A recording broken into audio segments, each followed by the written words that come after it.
Welcome in to Late Night Baseball. Thanks everyone for joining us. We are happy that you're here this week to talk ball. Parker, how you feeling this evening? Red Sox got rained out, which means I get to watch a doubleheader tomorrow, which is awesome. I'm off work, so I get to just spend the whole day watching two baseball games. It's going to be fun.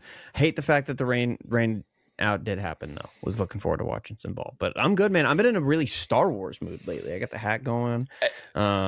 I've been playing Star Wars You lately? Outlaws.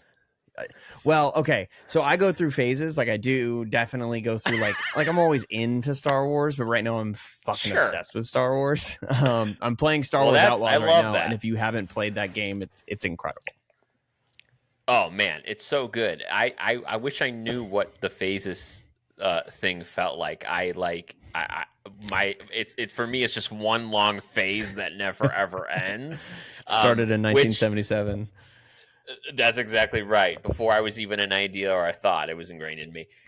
I'm sorry, by the way, that where my studio has just been like I was absolutely robbed of all my Star Wars stuff. I'm doing remodeling here, so for those of you watching, they're like, "What the hell happened to all of Anthony's stuff? Did he get robbed?" No, I'm redoing this space, so calm down. Thank you for your concern. Jay Hay took it. Parker, Jay Hay showed up. He liked your setup. He was and he came and he stole all your stuff because he thought it was cool. If he's coming over and taking my stuff, I will willingly give him a souvenir. If you guys didn't watch it, the Jay Hay like bonus episode slash interview slash everything was so fun. It was fun. It was like a week in the making between scheduling and getting him on, and it was a lot of fun to do. So if you haven't watched it, definitely go over there and watch that. He's awesome, and he had a lot of really good insight. So Yeah, for sure, and definitely if you haven't caught Baseball is Dead, make sure you're doing that too. Part of the Underdog after MLB you're done network with the over there. entire episode of this show.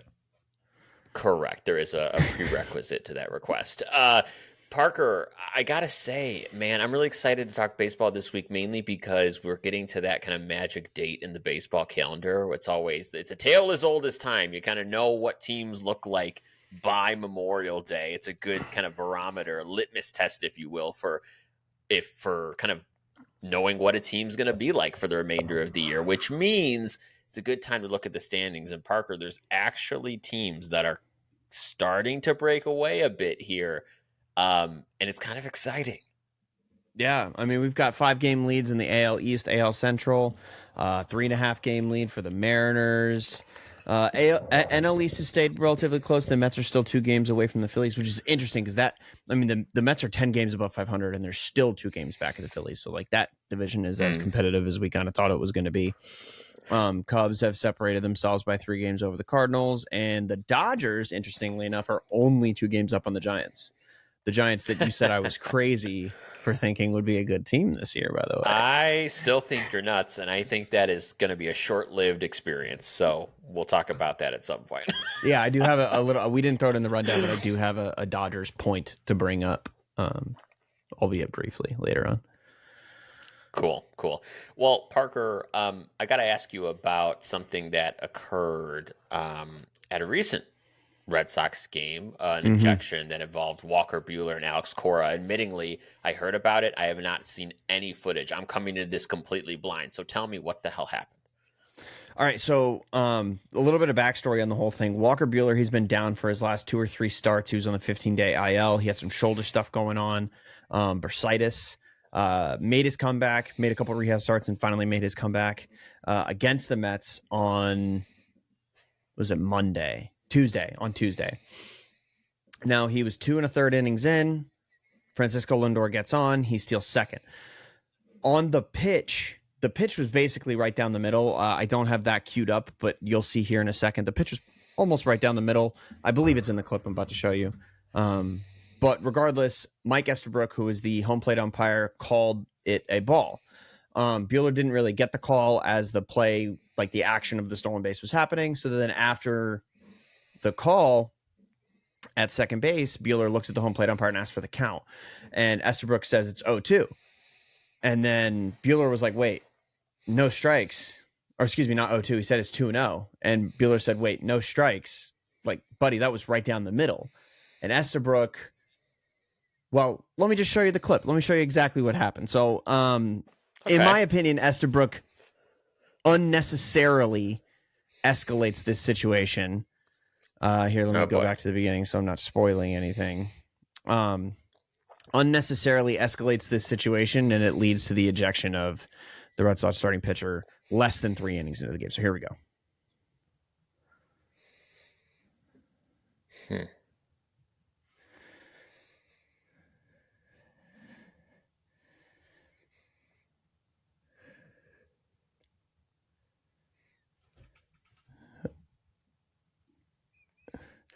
Okay, so I want to ask you something, and I'm going to rewind this video so you can see it. Where is Walker Buehler standing during this brief exchange? It looked like he was standing on the mound. Where is he standing? He's right there on the mound, walking up to the mound.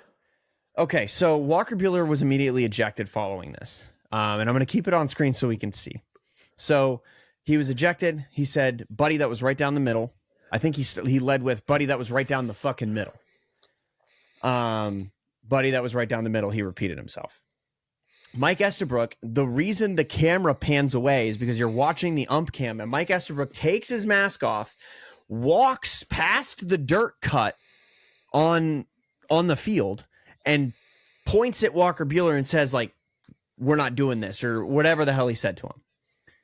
Walker then goes, like, no, you're not going to talk to me that way. That was right down the middle, and then proceeds to be ejected by Mike Estabrook. We're arguing balls and strikes. Now, I get that. Sure, he said fuck to the umpire, but that's like not totally taboo, especially not for a veteran, a guy Walker Buehler who just won a World Series last year. He's been around for 7 years. He's not new to the game. Right. And in an interview after the game, the crew chief, so the way that umpire interviews goes, that the crew chief just addresses the media, if necessary, to a pool reporter. And in that interview, Laz Diaz, the crew chief, says Walker Buehler was arguing balls and strikes, and he left his position to argue balls and strikes, which anytime you leave your position, you're going to be ejected. Walker's standing on the mound. Walker is standing on the mound, and Estabrook walks toward him, removes his mask, points at him, and escalates the situation artificially, and then proceeds to toss the starting pitcher. In my opinion, that's completely out of line. Nobody there. This is Walker's first start back from injury. People bought a ticket to watch him pitch, not to watch the umpire throw somebody out of the game. And like, there's more to the story. Like, there's a lot of people who are like, why is Alex Cora not getting out of the dugout faster? Because normally what happens is either the catcher or the manager will kind of just like get in between the two and get tossed instead of the pitcher. That way somebody pays the price, but the pitcher can continue to pitch and doesn't completely screw the bullpen of the team in question. So because it was a stolen base on the pitch, Alex Cora was looking at his replay analyst, waiting for the, like, let's keep it going, or the, challenge the play. So he didn't notice what was going on until basically Walker was already tossed. Cora comes out, he gets tossed. I'm not really worried about the Cora ejection, because at that point he kind of like came out with the intention of getting tossed from the game to make it known, like, this is unacceptable in my opinion. So there's a lot of layers to this. I personally am just, I'm in the like, this is a welcome to the ump show moment. Like, why are we tossing the pitcher when he didn't leave the mound? He's allowed to say he doesn't agree with the ball or strike call, and you artificially escalated the situation. Yeah, I mean, you see this every so often with these umpires, right? I mean, they have those power trip moments, and you never like to see it. It gets kind of annoying. I would love to see that pitch, right? I want to go back and look at what where that previous pitch was. Honestly, I'm telling you, it was down the dick. Like, it was really. Oh yeah. Okay. I could try to find it. If but that's yeah, the it's case, pretty... I mean, yeah. If that's the case, I get why Walker gets upset. Like you said, throwing F-bombs on the ballpark on the field, not taboo. It happens. It just seems like this is a case of an umpire being a little too sensitive and having a little bit of a power trip and wanting to show Walker who's boss. I think that's what it comes down to. Yeah, no, absolutely. It's pretty interesting to see. Yeah. Okay. So the game day, I'm going to pull this up real quick and show you the game day, like the MLB app also like will show where the Yeah. pitch was. It's not necessarily Right. down the dick, but it is this is a big league call that you have to make. So let me go ahead and share my window one more time. This will be interesting. Okay, let's see. Okay, You that's got to not make that even call. really a borderline. That's not a borderline, right? You got to make No. that call. And regardless of whether it is borderline or not, like Walker has a point. Like he's a vet. He's been around. He knows what a strike looks like. He executed his pitch properly, and has a right to be kind of bent out of shape about it. Yeah, that sucks. I could see where he's coming from. Yikes. Wow. Yeah, for sure. So that's how that happened. It had follow-on effects. The Red Sox bullpen was completely toast for the next 2 games after that, because they had to pitch 7 innings in relief after that. After that ejection. So. Well, it wasn't the first and certainly won't be the last that we see something like that. Speaking of this whole situation, the guy in the box during this scenario was Juan Soto. And Parker, don't get me wrong. The Mets have something going on, right? 30-20.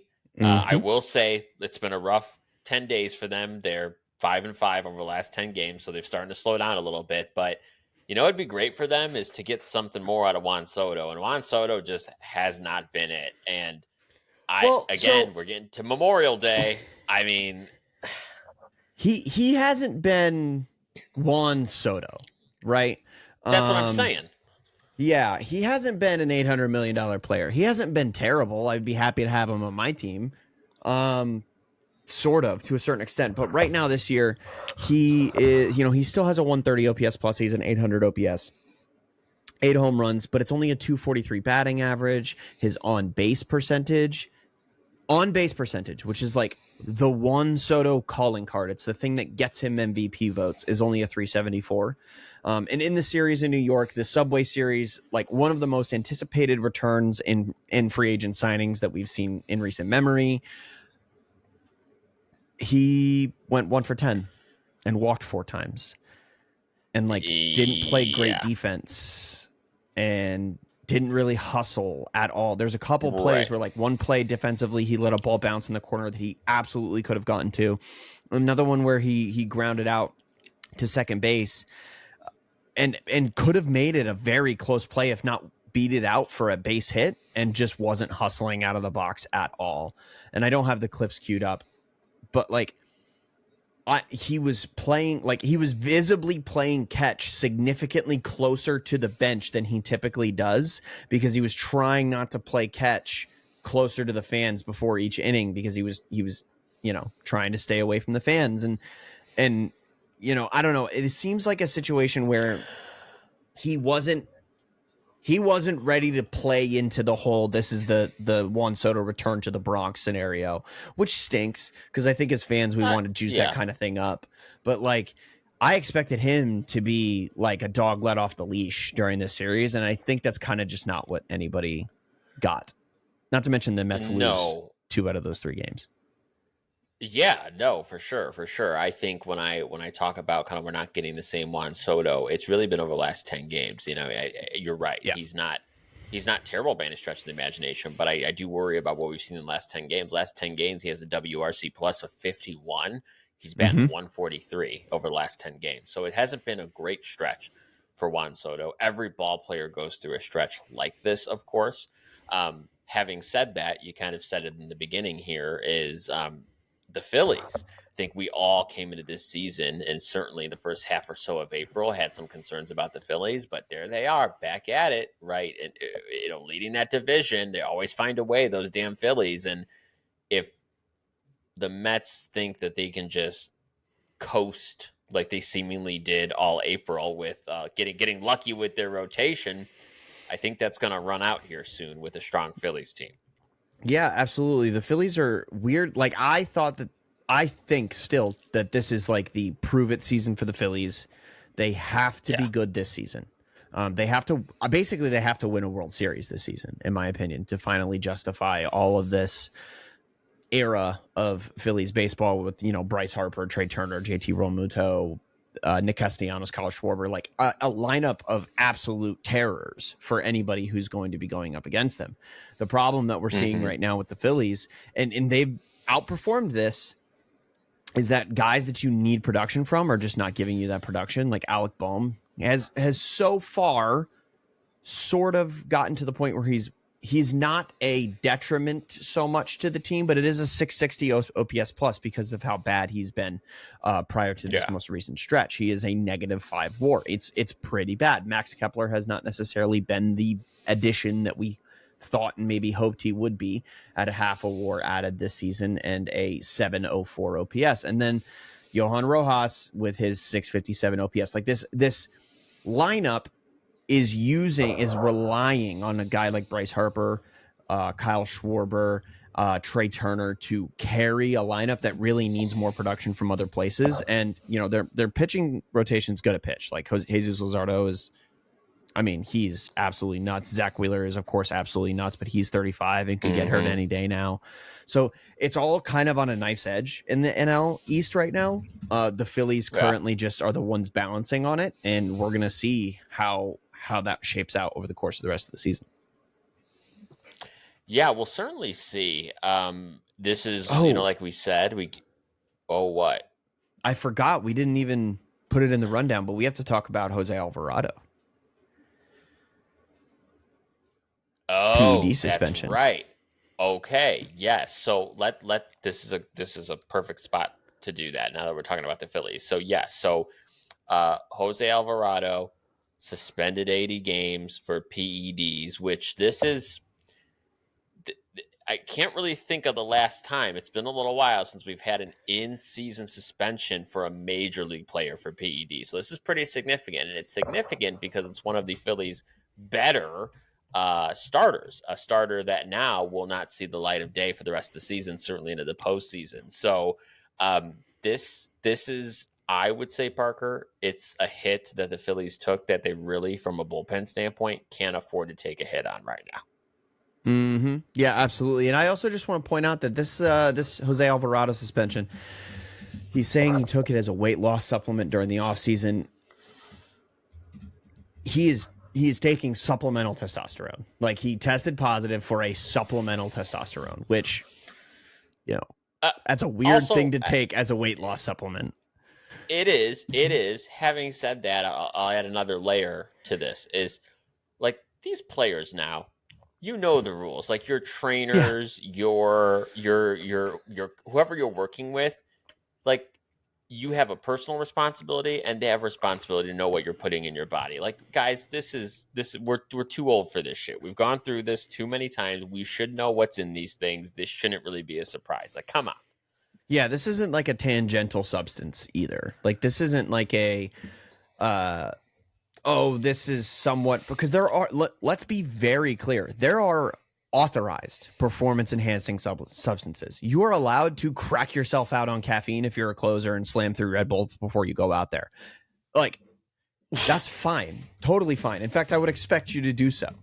But when you're on like a program of exogenous testosterone, like literally TRT, those of you who are in like bodybuilding or athletic, I guess like a more exercise centric athletic competition, like things like CrossFit and stuff like that, you would know, like, this is something you're going to get popped for and you're going to get suspended for. It seems like a very blatant violation of the performance enhancing drug policy, which sucks because Jose Alvarado he's 30 years old. He had a 2.70 ERA at the time of suspension. He had pitched 20 innings with 7 saves for the Phillies, and like is a big part of that bullpen and one of the more prominent left-handed closers in baseball. So like, yeah, with absolutely. a 1.83 FIP, he was shoving. I don't know. It sucks. It's a big loss. It is a big loss. They don't have really any strong numbers out of that bullpen right now. Lowest ERA is Matt Strom out of the left-hand side. He's at 2.89 ERA.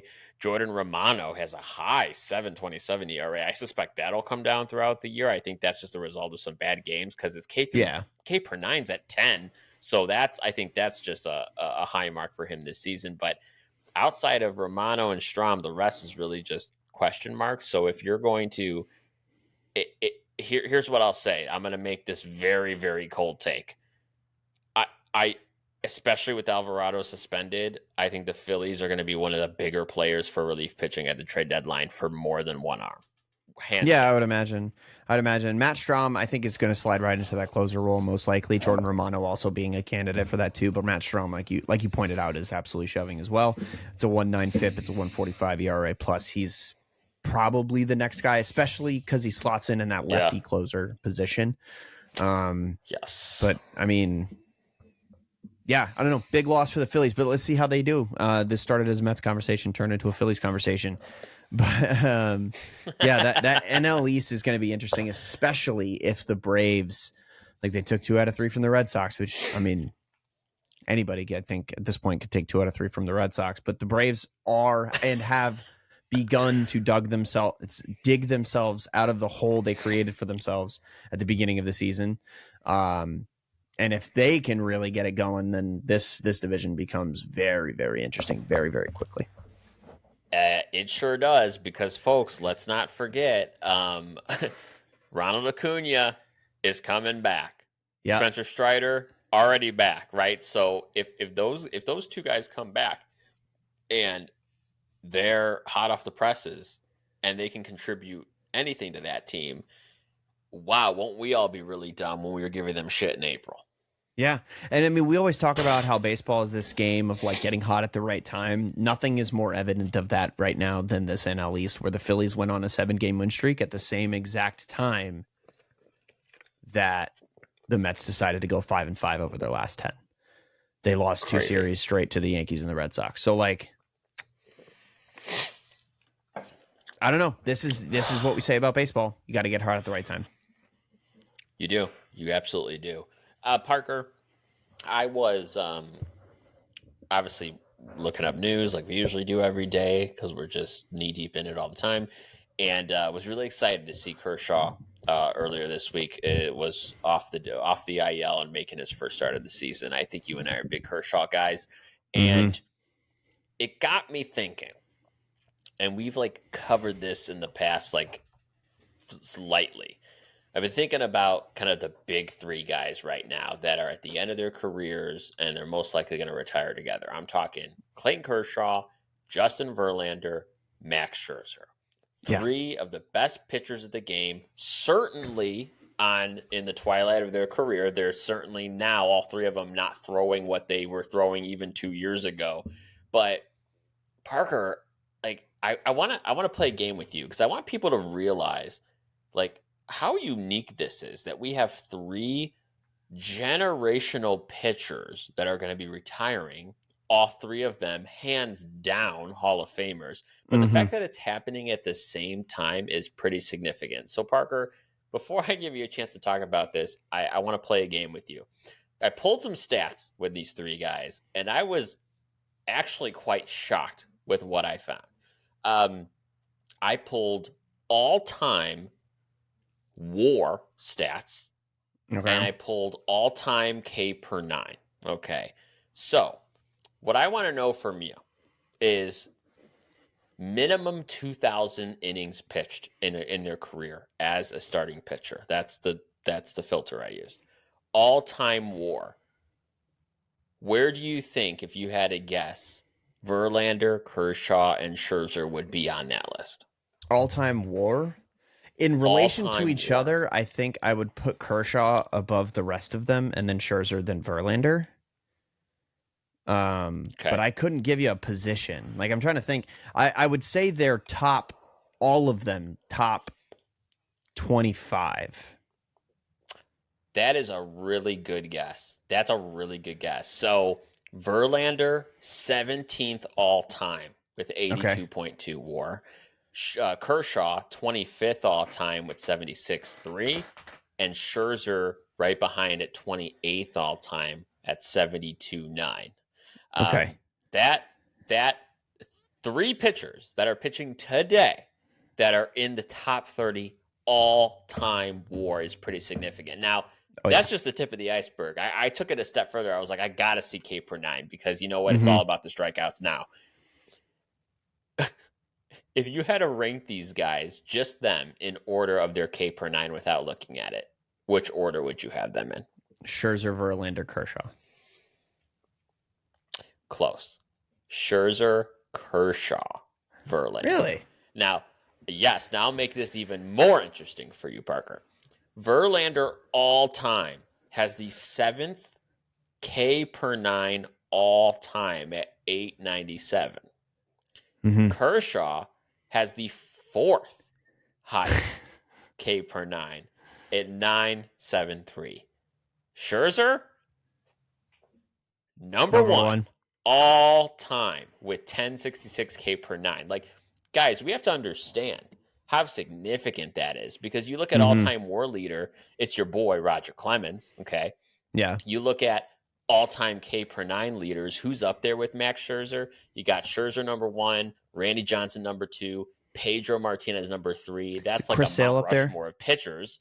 Chris Sale is not even. Or he's K to walk ratio is the thing. He's like He would be, yeah, he would probably be K to walk ratio. I don't see him on this list, but this is like Parker. Like I don't know, there's ever been a time in history where we had these that you could say like I lived during a time where these 3 pitchers were pitching basically simpatico with each other throughout their mm-hmm. careers. It's pretty special what we got to experience.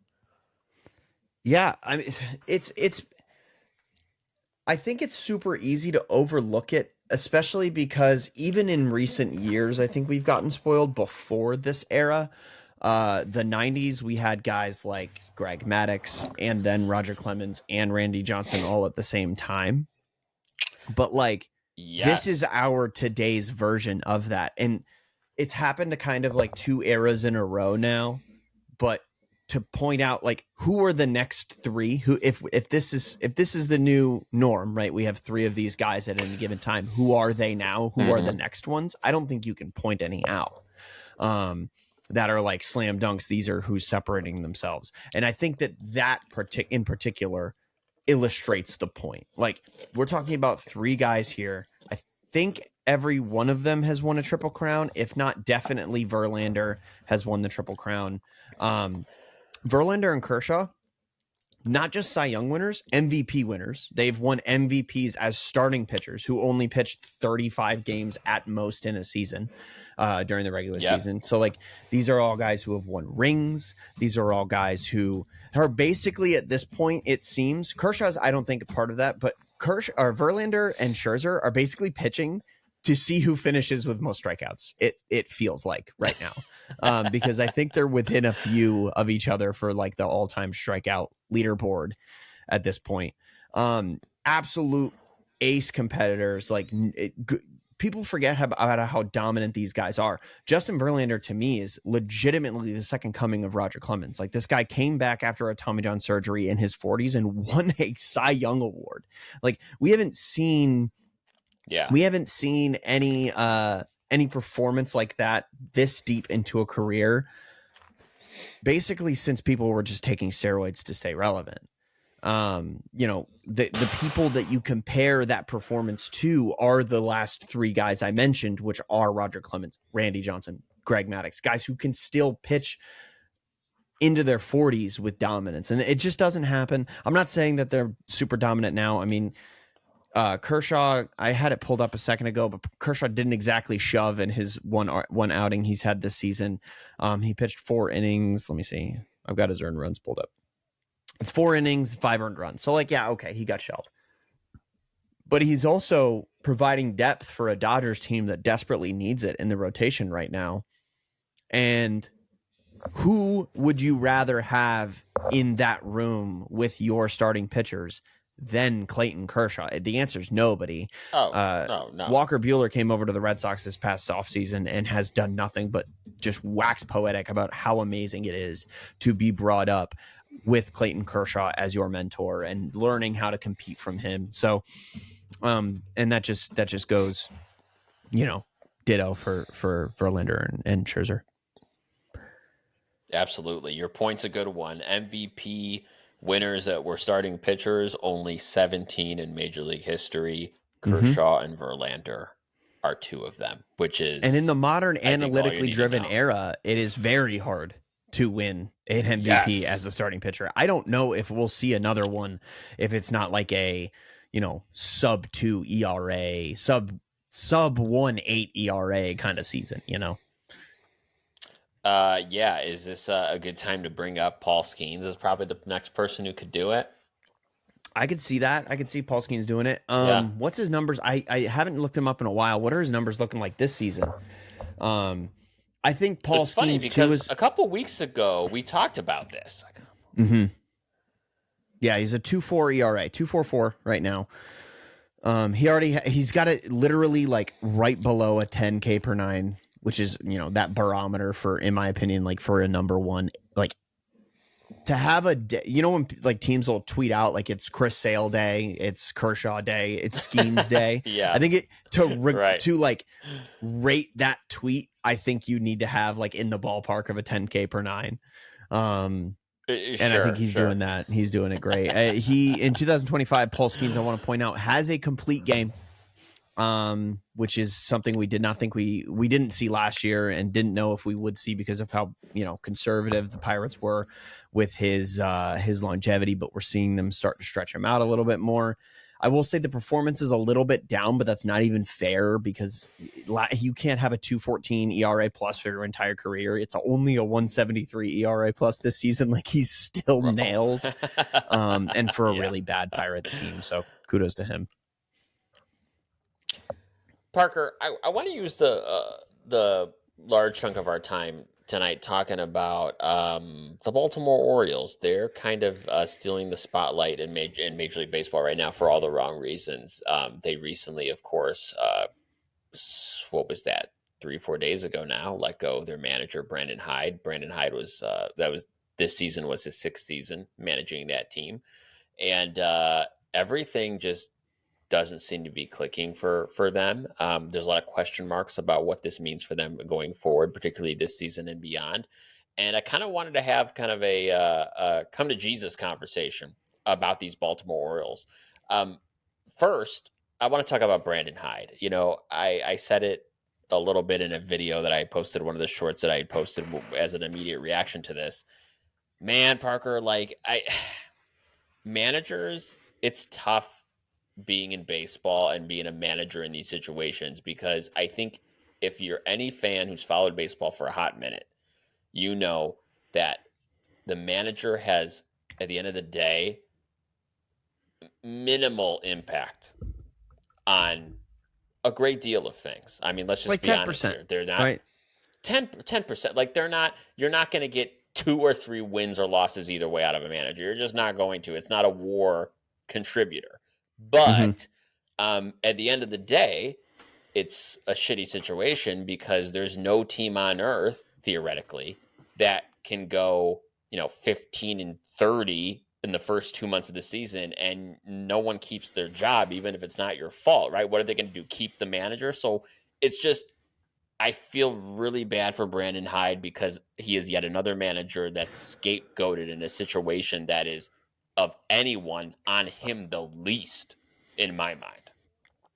Yeah, I think nobody's under. I actually have a friend of mine. His name's Chris. He's a really really big Orioles fan, and I hit him up after the Brandon Hyde firing, and I was like, yeah, this will totally fix everything because we all know that it doesn't fix everything. Like the most recent example would be the Phillies. They fired Joe Girardi and then went on to be very successful, but they also had a roster that finally decided to perform to its level after Joe Yeah. Girardi was fired. The Orioles are filled with very young players that I don't know that Brandon Hyde can do much other than wait for them to figure their shit out. At the end of the day, what's Brandon Hyde going to do to get Adley Rushman to drag himself out of the slump he's been in for a season and a half now at this point?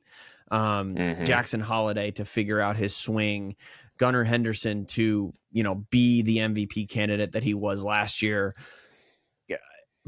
Cedric Mullins is under the contract year. He should have all the motivation he needs. Heston Kjerstad's very young. Ryan Mountcastle's a veteran who should know what he's doing. Like all of this. By the way, did you know Ryan Mountcastle's only 28 years old? I thought he was like 56.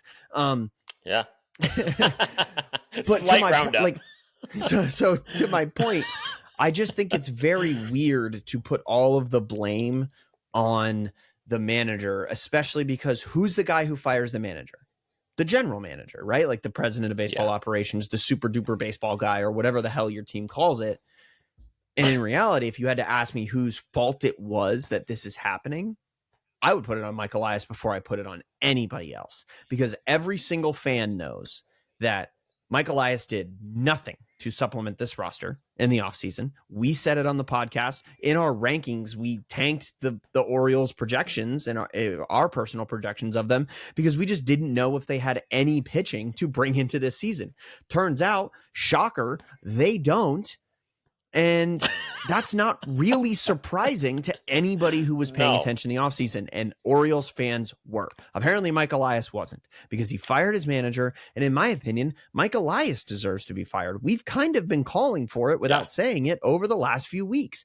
So for him to like scapegoat the manager feels very grimy. Honestly, I feel really bad for Brandon Hyde because he was probably super excited. He probably felt like one of the more job secure managers in baseball coming into last season, where it's like, I've got this plethora of talent. I've got a new ownership group. I'm ready. Give me the pieces and we're going to win several World Series for this city. And now the guy's on the streets looking for a job. So, I feel for the guy. Yeah, no, I'm with you. And I think the Mike Elias conversation is, I think, what we really need to focus on now, because here's the way I view it. Any logical GM, president of baseball operations, chief space cowboy baseball dude, whatever you want to call him, like anyone in that chair would go, wow, damn, I have this really strong group of young hitters, core guys. Like, let me do one of two things. Let me, if I'm putting together a baseball team, try to do something that is challenging, is create a pitching infrastructure that supports developing pitchers. And if I can't do that, well, I can't just rest on my laurels. Then I have to supplement my pitching in other ways. Like, those are literally the only two options. And when you neglect to do both, like Parker, the answers were right in front of them. They didn't need to go out this offseason and sign a Max Fried, a Blake Snell. They didn't need to. And quite frankly, we knew they weren't going to. They weren't gonna do that. But Jesus, there's no reason.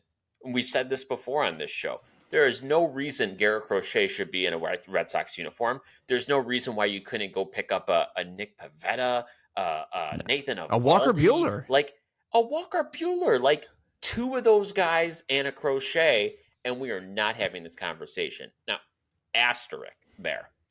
The offense has not been doing what they should be doing. I get that. That's part of it. But for now, let's focus on the pitching. If you had a Walker Buehler, a Nick Pivetta, and a Garrett Crochet, holy crap, everyone's keeping their job and we're not talking about this, right? We're just not. Especially a team that has so much prospect capital at their disposal. I don't know if you know this, but you do not need a starting roster of 19-year-olds that are all ripping and raring to go.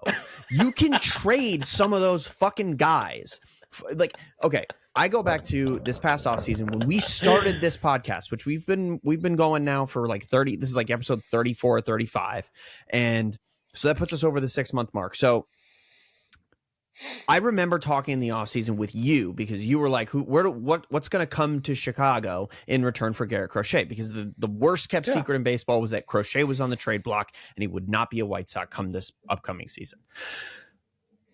I remember one of the first things you said was, give me a Kobe Mayo. Give me, some of these Orioles prospects that are, because that was the natural progression. It was like, who has the best systems in baseball and can afford a Garrett Crochet? The Red Sox and the Orioles were right up there. I ended up going to the Red Sox, but it really shouldn't have, because as good as, all the prospects that the Red Sox gave to the White Sox for Garrett Crochet, the Orioles have all of that and more to offer. So the offer should have just been countered by the Orioles. You just throw another guy on there, figure out how you have to make that happen. Because if you have Garrett Crochet locked in for like 6-7 years, like the Red Sox do now, on this Orioles team. Now Tomoyuki Sagano does not need to be your ace. Now Zach Eflin does not need to be your ace moving forward. You have a stopgap. Dylan Cease is also somebody that was talked about being available to be traded for. Didn't actually end up happening. If you up that, it is insane to say you can still have Jackson Holliday, Gunnar Henderson, and Heston Kjerstad all still on the Orioles and have traded for a Garrett Crochet and a Dylan Cease. You can that is a world that could have existed. And then, like you said, you bring in a Walker Buehler, and this team just looks completely different. It's actually just crazy that Kyle Gibson was brought onto this roster. It's crazy that $15 million is being paid to Charlie Morton to put up a negative 1.1 WAR and a 7.68 ERA. So you bring up an equally interesting point. So this is a three-pronged issue, and it's the offense not hitting up to their potential. We covered that. It's the pitching we know that was never reinforced, but also to me, it's also a talent. What am I trying to say? It's not a talent development, but it's a talent identification issue. Like, I don't know that this front office is good at identifying and scouting talent. And the reason why I say that is because you have these scouts that do, obviously, the amateur folks, you have scouts in the minors, and you have major league scouts, okay? I don't know what the hell these major league scouts are doing, but when you miss on multiple guys, you miss on a Tyler O'Neill, you miss on a Gary Sanchez, you miss on a Charlie Morton and a Kirk Gibson. Like, it's either you blatantly missed or you were like, shit, we're out of ideas. We're just going to throw it out there and see if it sticks. Like, it was one of those, and both of those are not winning strategies. Like, they're just not. What is Tyler O'Neill doing this season? Oh, it's a 76 OPS plus. That stinks. I mean, to their credit, he had 30 bombs last year for the Red Sox, but he was also hitting in Fenway, and then you moved him to the polar opposite, which the left field fence in Camden is like 735 feet away. I mean, you get a good opening day out of him at least. I mean, you know. So yeah, exactly. So my only thing that I would counter your point, and I do think it's a really good point. My only comeback to that is I don't think that's necessarily the problem. I think that the problem in this front office is the lack of a desire to part with the prospect capital that you have identified as being very good. So like you said, the amateur level scouting is on point. They know exactly what they're getting, and they've largely been good up to this point. When you have that much money in your bank account, the asking price is going to go up. This isn't Walmart. We're not spending $5 on a box of Fruity Pebbles, because if you walk into Walmart and I walk into Walmart, it's $5 for a box of Fruity Pebbles no matter who's in there. But in the baseball world, if you are feeding another team a player that you know they need, and you also know that they have the prospect capital to afford that player, the price just kind of climbs ever so slightly. One extra guy, another lottery ticket. And if you're a guy like Mike Elias, and I think this is actually kind of an advantage the Red Sox had in these negotiations, Mike Elias is the guy who brought all this young talent on board. I think he might be a little too close to the problem here, because Craig Breslow did not draft all of this prospect capital the Red Sox sent over to the White Sox. He drafted Braden Montgomery, but he didn't draft Kyle Teal. He was an inheritor of a very good system built by Hyde Bloom. So he didn't really have an attachment to all these guys. It's kind of like, oh, look at all this money that I was given. I can go spend it. Mike Elias drafted all these guys. They are his guys. His stamp is on them. So I think he was I think he was really reluctant to make the uncomfortable decision to send those guys out. Because the last thing you want to do, and I don't understand this because it wasn't the case in the 90s and early 2000s, front offices are petrified of losing trades. Nobody wants to be the loser in a trade. When back in the day, you just lost trades all the time, but it was the ones that hit that people talked about. But because we have so many numbers and stuff like that surrounding the game, it is very publicized when you lose those trades now. That's a really good point. I think for Mike Elias, the prospect hugging, without a doubt, is an issue. What I will say is, to your point about wanting to win a trade all the time, is I think like Mike shot himself in the foot here. And the reason why I think he shot himself in the foot is, like, for me, when it comes to trades, it's a process versus results thing. Like, I would never, as a fan, like, put me in the shoes of an Orioles fan. I would rather him shoot his shot and Mm-hmm. make these trades because he's like, we're all in. We're going to fortify this team. I'm committed to getting this team where it needs to go. Are you going to hit on all those trades? No. No. But I would rather him go through a solid, thought out, effortful process and Yeah. hope for the results than And to leak it to the not media or do a good something if you're process. really worried about it. Correct. But don't go through no process because you're worried about the result. That can't happen. Right. Yeah. I think back to like the biggest prospect trades that I think of in the Red Sox system, and it's like Anthony Rizzo was a rookie in the it was in the Red Sox system, and Hanley Ramirez was drafted by the Red Sox. Hanley Ramirez was traded in the Josh Beckett deal. Josh Beckett ended up being, you know, a staple in the Red Sox for a long time. Funny enough, Hanley Ramirez ended up coming back and doing okay way down the road. But like, you traded Hanley Ramirez, you got a Josh Beckett, you have sent over a generational shortstop prospect in order to stack up your rotation for a World Series run. Cool. I like that. Nobody talks about that because as nice as it would have been to have Hanley Ramirez, you got a piece that is completely understandable to mortgage a shortstop for a pitcher. Same thing I think about Anthony Rizzo. Anthony Rizzo was traded to the Padres in order to bring Adrian Gonzalez on board. Gonzalez was largely successful with the Red Sox, but what did that give the Red Sox the opportunity to do? Dump the Carl Crawford deal down the road, because Adrian Gonzalez was attached to Carl Crawford in order to dump him. What was the other contract that I'm trying to remember? I forget. Anyway, we dumped Adrian Gonzalez down the road Padres? So no, we traded Gonzalez to the Dodgers along with Carl Crawford to dump the Carl Crawford deal. So what did Anthony Rizzo get the Red Sox is the ability to dump Carl Crawford down the road. But nobody talks about, what would have happened if Anthony Rizzo was a Red Sox.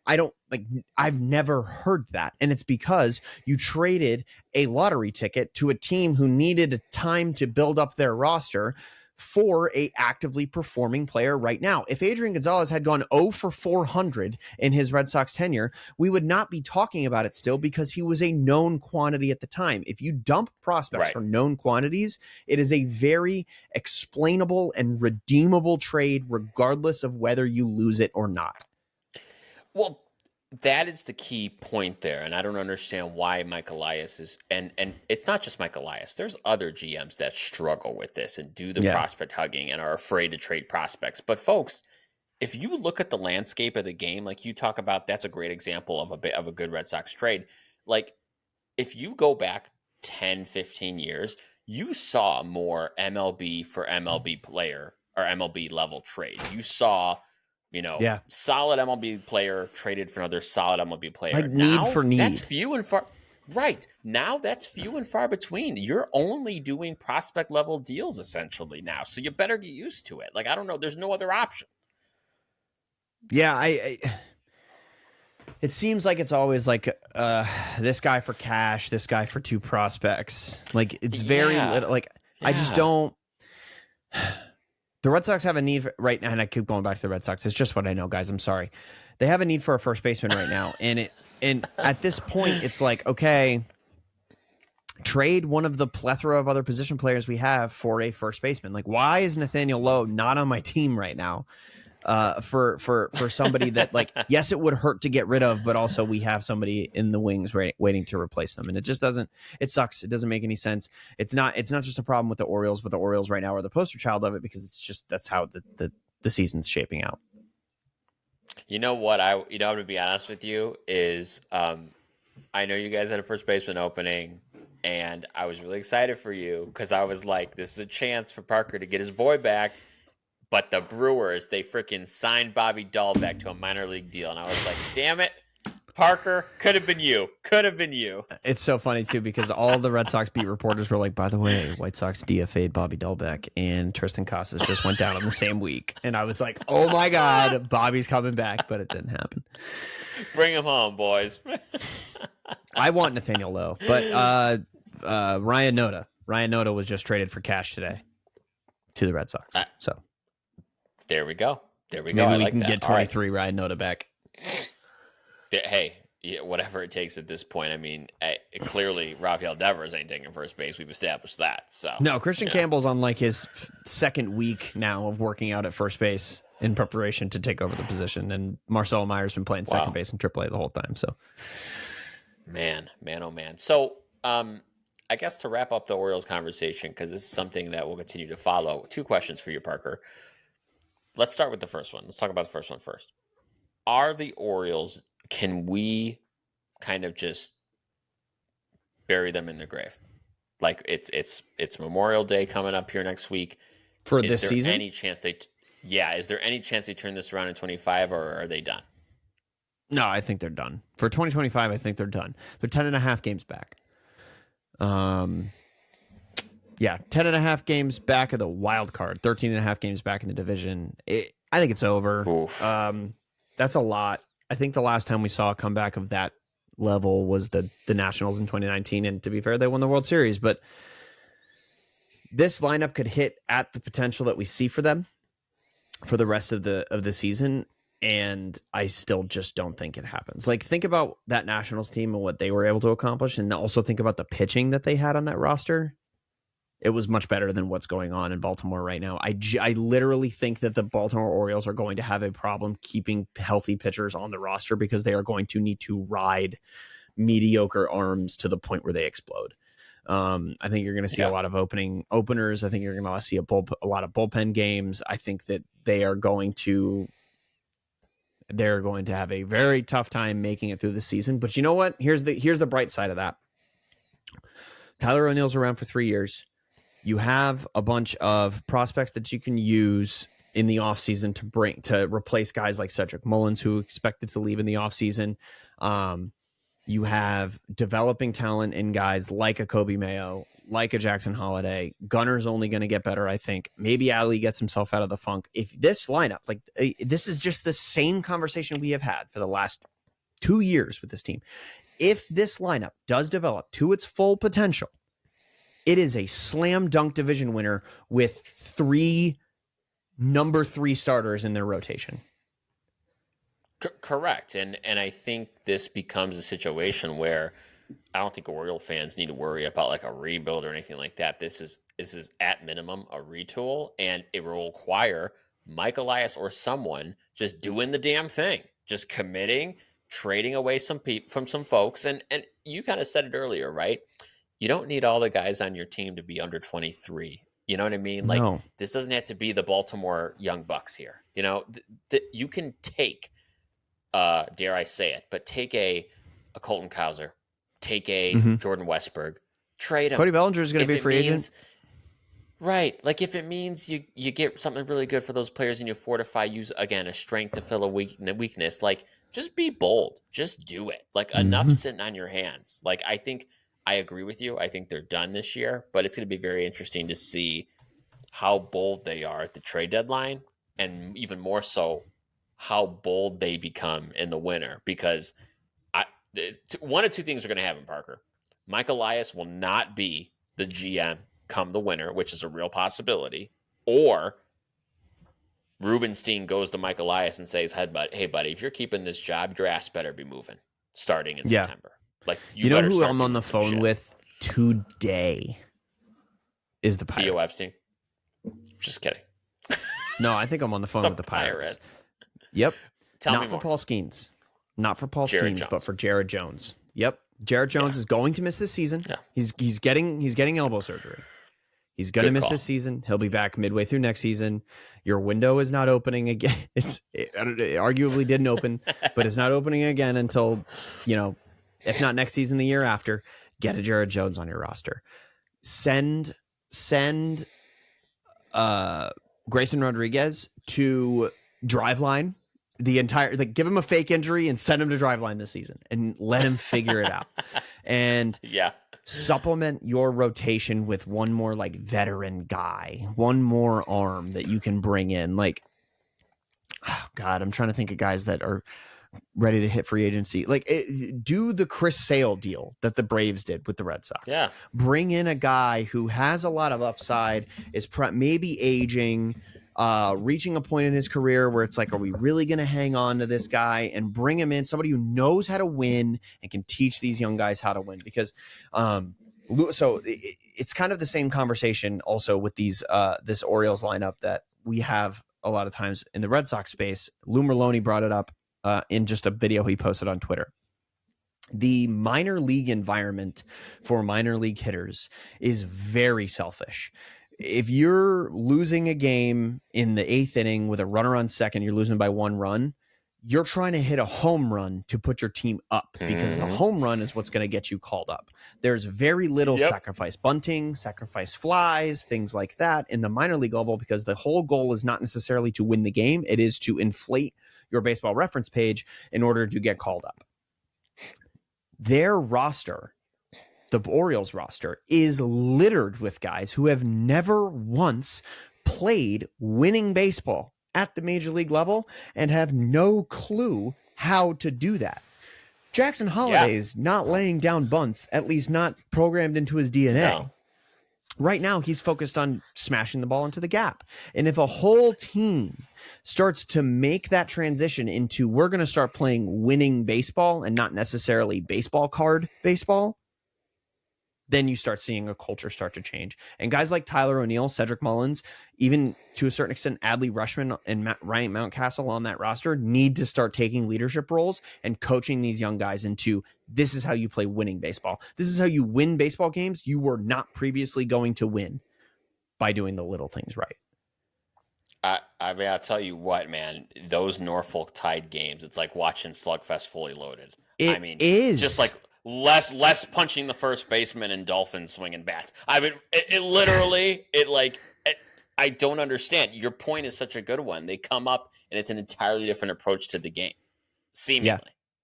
Yeah. Listen, you are not going to lose your job by getting sacrificed fly RBIs. You are not going to lose your job or get sent down by bunting the guy over to third base. And it's really hard. And especially like some of these guys literally do not know how to bunt, right? Like I don't know any of them personally. I haven't seen enough of their baseball to know that. But like sometimes that is an issue that exists.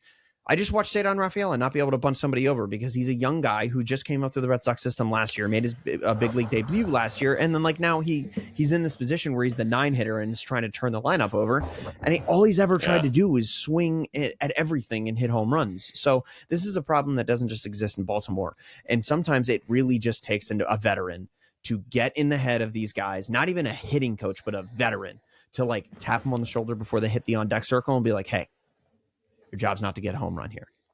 Your job's to move the runner over. 100%. 100%.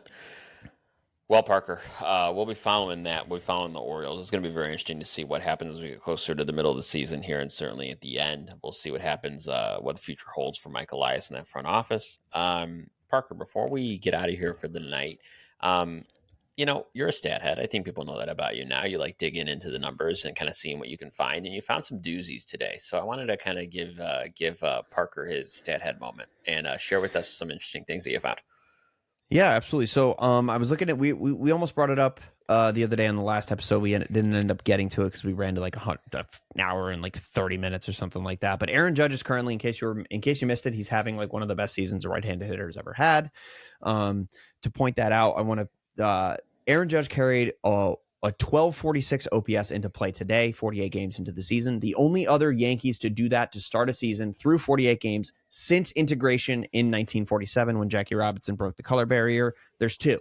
Mickey Mantle in 1956 carried a 1308 OPS into game number 49, and 1994 Paul O'Neill carried a 1248 OPS into game 49. So I just like, there's a couple guys who've done it, but not many. So Aaron Judge is in rare air right now. If you haven't watched any of his highlights this season, just start doing it because it's very good and it doesn't happen very often. Fun fact though, that 1956 Mickey Mantle season, he had 21 home runs going into game 49 of the season. Wow. Okay, so question for you, because you've obviously dove into this more than I have. Do you know offhand who has the highest OPS in a season for a Yankee, and can Judge beat that? Let me look. Give me a second because I'm going to have to pull this up. But Yeah, because I'm now I'm really very interested thinking in like that. because I mean you brought it up last week, and I think the point's a fair one. He is putting up one of the better seasons we've seen in history, even beyond his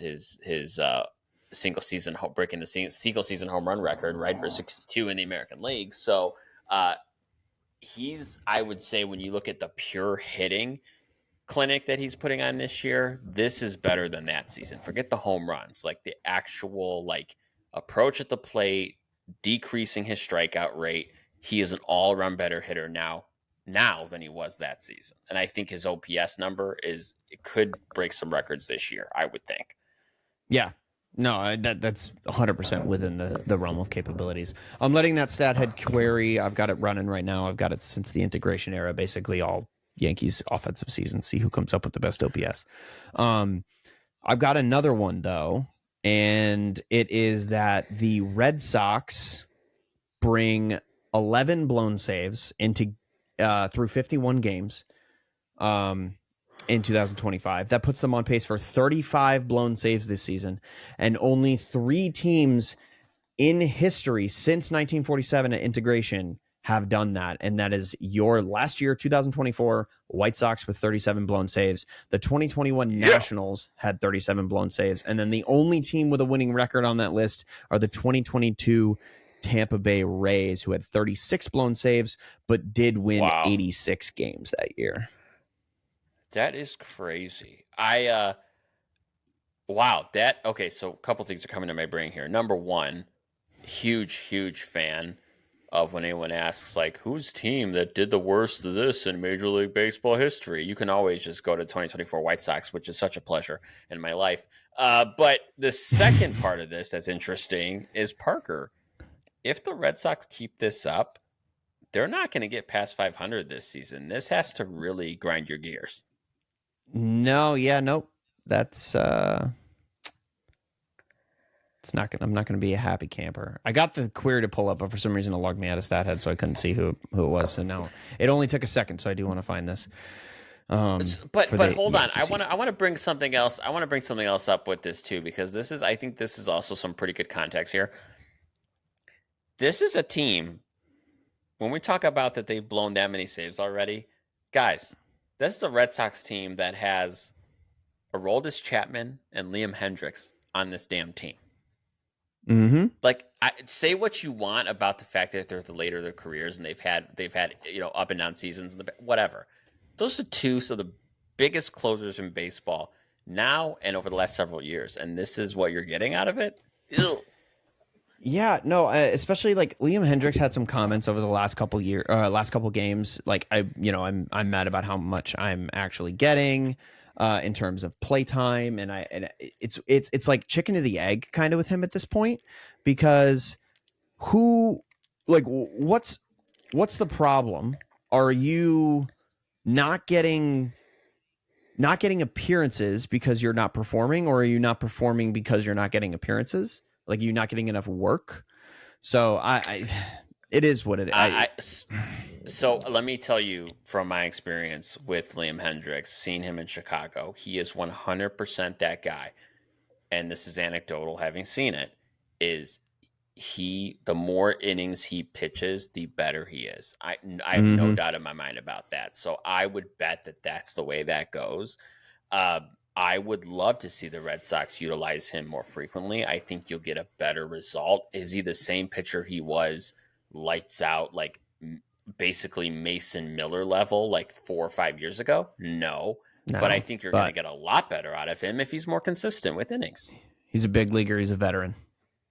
Yeah, yes. And that's just kind of is what it is.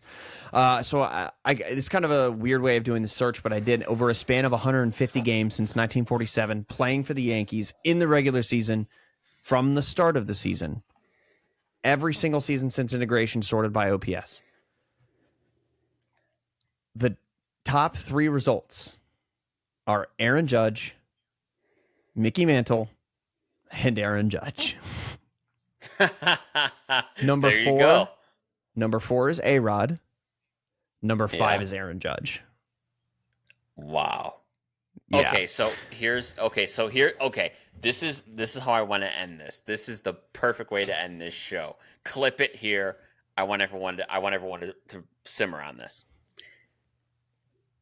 After it's all said and done, Yankees fans are going to hate me for this, I feel like, because they love their boy. I think you know what's coming, and I'm going to milk the shit out of this. Is Aaron Judge, when it's all said and done, when he retires, is he going to be the number one Yankee of all time, even over Derek Jeter? I don't even know if Derek Jeter is the number one. I think, in my opinion, Mickey Mantle would be the number one. But like that's a debate for another day. I think that. Are you asking if Aaron Judge completely ends that argument? And it's like, duh, of course it's Aaron Judge.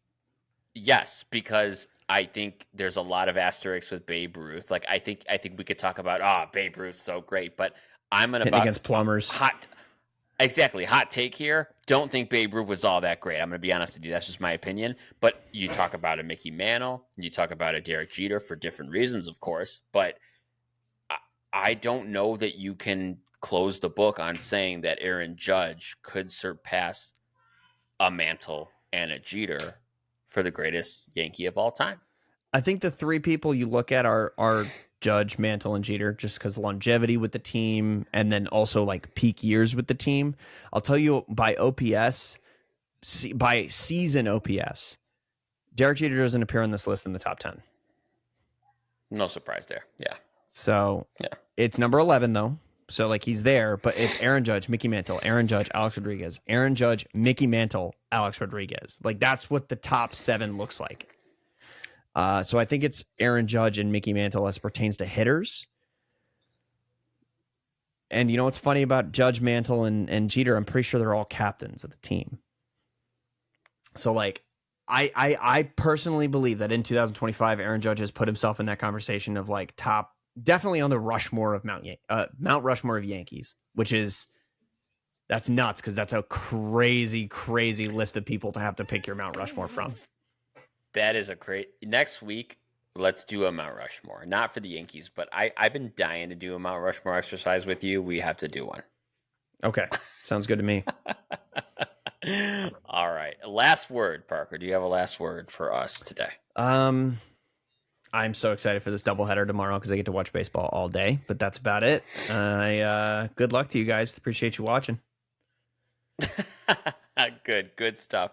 My last word today is gonna be that I am feeling a little bit better about the White Sox.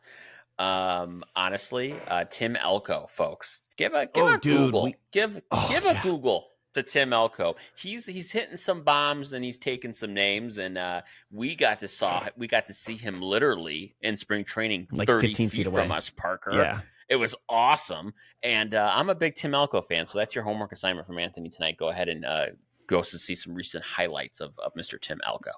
All 76 OPS points of him. Calm down, okay? OPS plus. I know. Listen here. I will literally take anything. The fact the White Sox are on pace to be even slightly better than 2024 White Sox is a huge victory. I'm taking That's a W. That is a W. All right, folks, you know what to do. If you've been following us here on Late Night Baseball, we greatly appreciate it. But make sure you are subscribing, liking, commenting, sharing with a friend. We love talking baseball each and every week, and we appreciate when you join us. So we'll catch you next week here on Late Night Baseball. Take care, everybody.